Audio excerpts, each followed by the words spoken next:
Halo semua, saya Kalisa Shalom dari kelas 9 Celebes.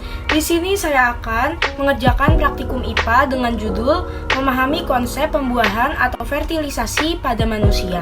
Alat dan bahan yang kita butuhkan yaitu 1 buah botol besar dan juga 1 buah botol kecil, kemudian isolatif, kemudian gunting dan juga cutter, 2 buah sedotan dengan warna yang berbeda, kertas, 1 lembar tisu. Selanjutnya kita masuk ke cara kerja, yaitu yang pertama kita potong botol besar menjadi 2 bagian seperti ini.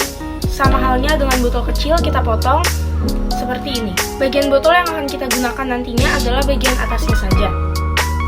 Apabila sudah, tutup botol yang botol kecil kita bisa lubangi seperti ini. Kita bisa lubangi menggunakan cutter ataupun bisa menggunakan paku yang sudah dipanaskan. Selanjutnya tisu bisa kita gulung-gulung kecil menjadi suatu bulatan seperti ini sebanyak 10-20. Selanjutnya apabila sudah, kita bisa gambar di atas kertas HVS dan kita gunting sampai berbentuk seperti ini. Ini akan menjadi suatu perumpamaan sebagai janin atau zigot yang akan berkembang di dalam rahim.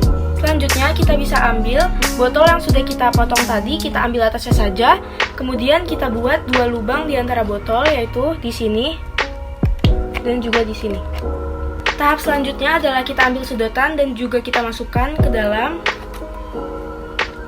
botol kecil yang sudah kita lubangi tadi, tutup botolnya. Apabila sudah, kita ambil botol besar, kemudian kita masukkan sedotannya, kita sambungkan ke dalam lubang yang sudah kita buat tadi. Keadaan botol seperti ini. Apabila sudah, kita ambil juga sedotan yang beda warna, lalu kita masukkan ke dalam salah satu lubang lagi di antara botolnya.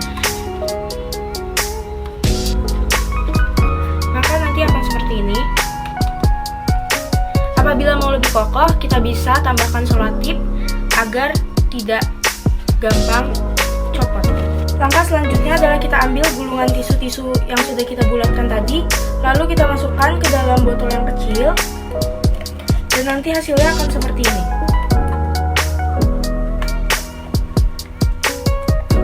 Tisu-tisu kecil itu akan kita ibaratkan sebagai ovum atau sel telur, sedangkan botol kecil sebagai ovarium, botol besar adalah rahim, dan lubang pada botol besar adalah vagina, sedangkan sedotan adalah tuba fallopi.